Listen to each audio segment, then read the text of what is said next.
I'm Seth from Nelson Tiny Houses, and today we are super excited to share with you our latest creation, and we're really extra excited about this particular house for a couple reasons. One is we think it just might be the nicest house we've ever built, and the second is this is the house that our video series where we are teaching people how to build their own tiny house.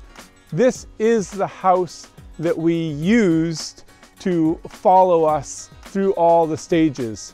So we of course went a little bit extra just to show all the different possibilities, and as a result we ended up with an extra beautiful house.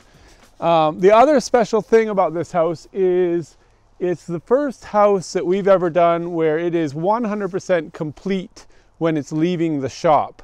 A lot of times what we'll do is we will actually assemble the roof on site once it gets there, and that way we can give it a really big overhang and we can build it a little extra high. But with this house, it's getting shipped quite far away. It's going all the way to Montana, and we didn't want to go with it. Not that we didn't want to go to Montana, but we just wanted this thing to be done, and we wanted to show what it is that it looks like when the house is complete. It is a little bit more of a kind of a boxy look without that big overhang, but I don't think it looks too bad. And the one thing I don't like about not having an overhang is that the house is less protected. For example, when it's raining outside and your door gets left open, you could potentially just have rain coming right in onto your kitchen floor or whatever. So we, at least on this house, we did build a little glass awning over the front door, and that's just made of 4 different parts that easily comes apart and gets put together without any tools or anything. So we will of course take that off when we go to transport it, but we wanted to leave it on there just to show you guys. What else? This trailer is a 36-foot trailer, a gooseneck style, and that's 36 feet on the flat lower part, and then we've got another 6 or 7 feet on the upper elevation. And we went with a different look, as you might notice. It's kind of a more modern look. I find it was what the client wanted, was a more modern look, and I find, in my opinion, more modern houses do have more of a kind of a boxy look to it, and they often have a lot of metal on it, and they also have not a lot of necessarily like white vinyl windows. You don't see a lot of white in modern looking houses. It tends to be like darker colors. So we went with gray windows, and for the wood part of the siding, we used 1x6 tongue and groove, and we burnt it, and then we put like a blackish stain on it. And we really like the effect that the burn gives it, both aesthetically and also kind of seals the siding. So we're super happy with this house and the way it looks. We actually just took this house to the dump and weighed it, and it came in, the weight on the wheels was just about 20,000 pounds, which is kind of cutting it close because it has 3 axles and each one could take 7,000 pounds, so a total of 21,000. So we were kind of just under the weight there. But we didn't really pay too much attention to the weight when we were building this house because we knew that we were just moving it once and then that's it. And whether it weighs 20 or 15,000 doesn't really matter. So we didn't really compromise anything when it comes to weight. So I think that is all there is to be said about the outside. It is quite cold outside, so maybe we should head inside. So as some of you might notice, the layout of the inside of this house is very similar to our Winter Wonderland house. The clients just really loved that house and they wanted a lot of the same features.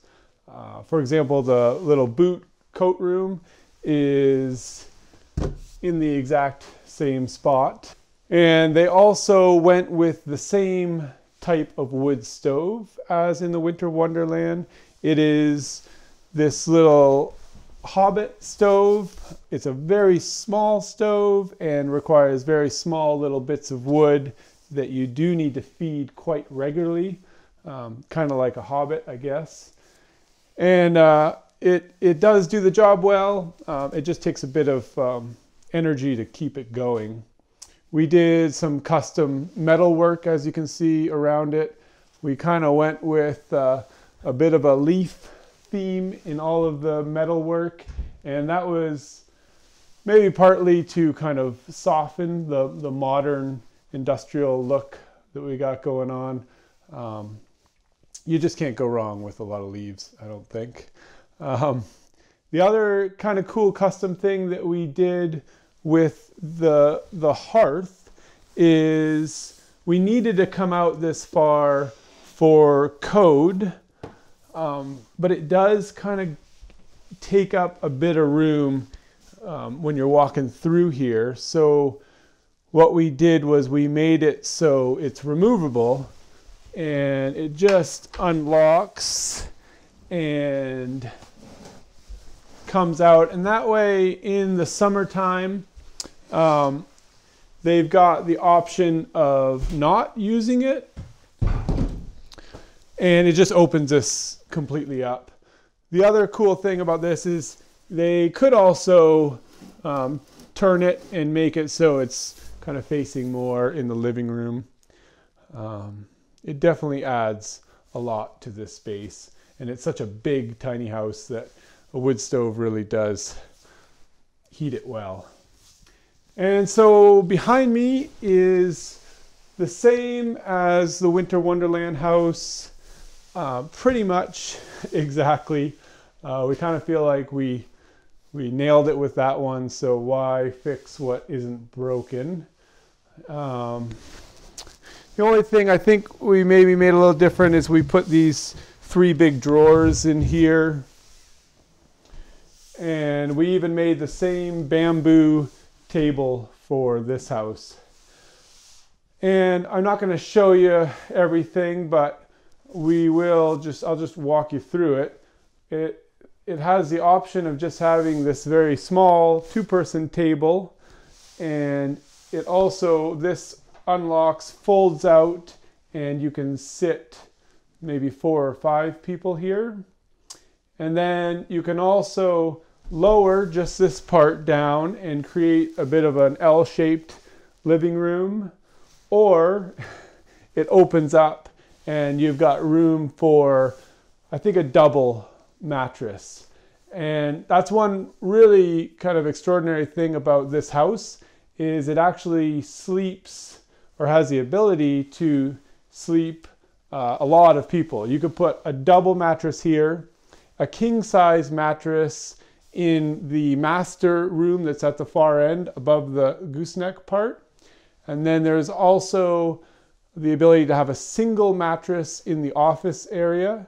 And then above me, you could again have another king-size mattress. So I don't even know how many people that would sleep, but it's a lot.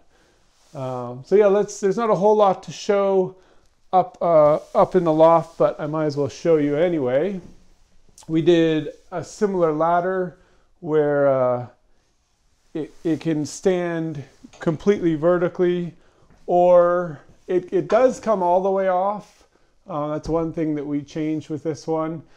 But I don't know why you would really take it off, because when it's sitting in that position, it is quite out of the way.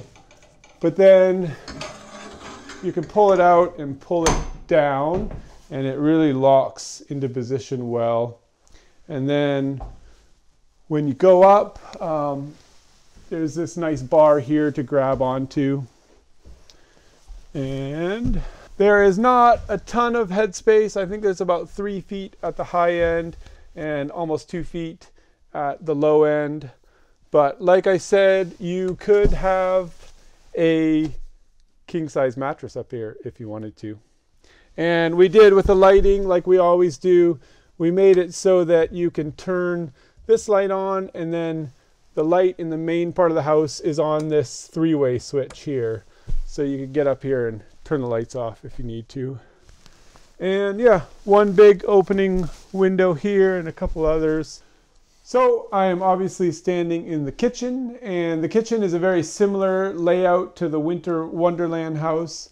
And I'd like to quickly make a note about that. I've noticed that a lot of the videos that really feel good, people are already living in the tiny house. And of course, no one's living in this house. And in fact, this isn't even the stove or the fridge that's gonna go in here. Once the house gets to Montana, they'll put all the appliances in. But we thought we would throw them in there anyway so you can get a visual, and hopefully you'll kind of at least be able to see some of the cool features that we threw in this house, even though it won't have that nice cozy warm feeling of somebody living in it. The biggest difference I'd say between this kitchen and the Winter Wonderland kitchen was that kitchen had everything IKEA. We built the same counters out of fir for them as we did for this house. But for this house, we basically custom built everything. All the drawers, all the cabinetry. The only thing that's IKEA is this kind of farmhouse sink and these fancy taps. Everything else is very custom. And not only that, but in this house, we built a lot of custom light fixtures, like this one above me. It's quite an elaborate little piece of work there. We also built the lights that are in the kitchen are actually pieces of wood stove chimney. We thought that was kind of a cool fitting thing. Near the top of the wood stove there, we put a little shelf and an outlet to put a fan and just kind of circulate a lot of that heat that gets stuck up there. The other thing that wasn't in the Winter Wonderland house that is probably a pretty nice thing to have is a range hood. And what we do is we buy like the cheapest, most boring range hood, and then we cover it in really nice fur and do some metal work on it. And it's got this metal screen down here. So all of a sudden it turns more into a piece of art that's still very practical. As far as all the drawer fronts and the cupboards, we continued with that burnt look. It's just fur, tongue and groove. And we just liked it so much, we thought we would bring some of it to the inside of the house. So yeah, there is a lot of storage in this house. They're gonna need it. It's a family of 4. Back here we put a full-size pantry that has got an outlet up there, so we could have a microwave or a toaster oven in here. One more big thing that we threw in this house, we were able to do it partly because we were finishing the roof on site. It made it easier to put a nice big skylight. And of course, skylights add a ridiculous amount of light and also just kind of a sense of an even higher ceiling, although these are already quite tall ceilings. And now we will go into the bathroom. We did our kind of standard sliding doors. Each one is the same. We use these little wheels that are the same wheels that you'll see on a clothesline. And we use nice big magnets. We use them to hold the door closed, but then also to hold the door open. It just sticks to the metal guide there. And that just seems to work really, really well. We even made in this bathroom, we decided it'd be fun to make a light fixture that kind of looks like an old piece of plumbing. One thing that is different than the Winter Wonderland house is that the tub is on the other side. We went with just like a matte white tile and black grout, which is kind of a cool look. And then something we added, we didn't have it on our last house, we put storage above this little ceiling just for extra linens or extra towels. And then if you look up high on the other side, you'll see the on-demand, it's a propane driven on-demand hot water heater up there. And they'll just put a little curtain across for that. And the sink and toilet are very standard. They are going to have a septic system where they're going. So we decided a normal toilet is the obvious solution for that. And then there's one of those little slim 400 watt heaters behind it, just to take the edge off in this room. And then after the bathroom, you walk into this room that kind of acts as an office or as a kid's bedroom or an extra bedroom. This is one of my favorite features of this house, is this Murphy bed slash desk. And it's almost 7 feet long, so it is a pretty huge desk. And we made this out of double ply bamboo, just like the kitchen table. And we also, just like the kitchen table, we use these cables again.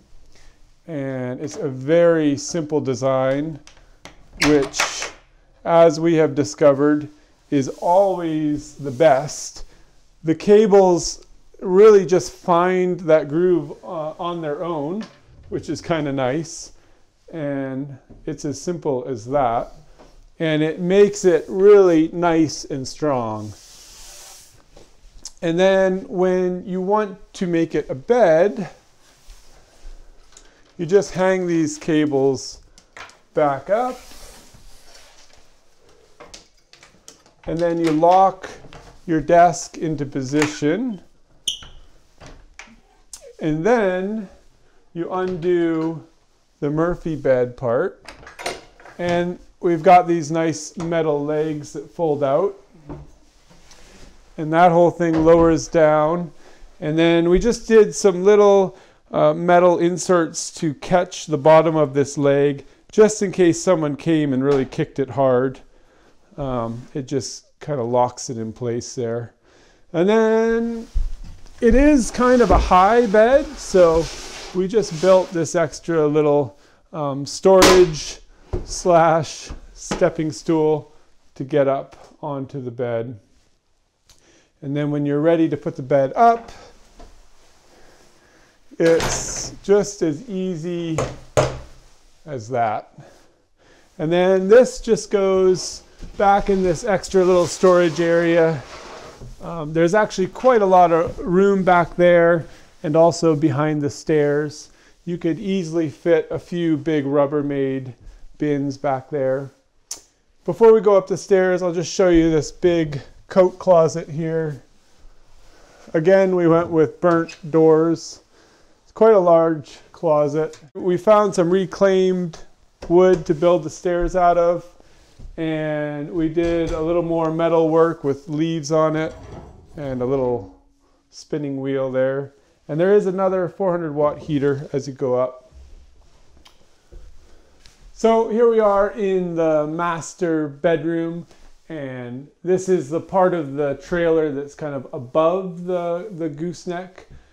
And it allows for pretty much 7 feet this way. And this house is almost 9.5 feet wide. So there's a good almost 9 feet in here. I think they could put a king size bed in here pretty comfortably. That's pretty much sums up our tiny house tour. I hope you enjoyed watching it. We really enjoy making these houses, and we will keep making them and keep sharing them with you. If you are interested in the video series that we are making, just go to our website and check it out there. We really are enjoying that project as well, and we think it'll be a very beneficial tool to the tiny house community. Get more people building high quality tiny houses and more people living in tiny houses. And so please go to our website, check that out, and keep your eye out for more Nelson Tiny House videos in the future. Thanks for watching.